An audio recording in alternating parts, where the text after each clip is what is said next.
ದಿನಾಂತೆ ಚ ಪಿಬೇದ್ದುಗ್ಧಂ ನಿಶಾಂತೆ ಚ ಜಲಂ ಪಿಬೇತ್ ಭೋಜನಾಂತೆ ಪಿಬೇತ್ ತಕ್ರಂ ವೈದ್ಯಸ್ಯ ಕಿಂ ಪ್ರಯೋಜನಂ. ದಿನಾಂತೆ ಚ ಪಿಬೇತ್ ದುಗ್ಧಂ. ರಾತ್ರಿ ಮಲಗುವಾಗ ಹಾಲನ್ನು ಸೇವನೆ ಮಾಡುವುದರಿಂದ. ನಿಶಾಂತೆ ಚ ಜಲಂ ಪಿಬೇತ್.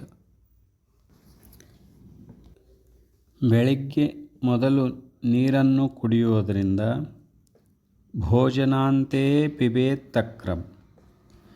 ಭೋಜನದ ನಂತರ ಮಜ್ಜಿಗೆ ಸೇವನೆ ಮಾಡೋದರಿಂದ. ವೈದ್ಯಸ್ಯ ಕಿಂ ಪ್ರಯೋಜನಂ. ವೈದ್ಯನ ಅವಶ್ಯಕತೆ ಇರೋದಿಲ್ಲ, ಯಾವುದೇ ರೋಗಗಳು ಬರೋದಿಲ್ಲ.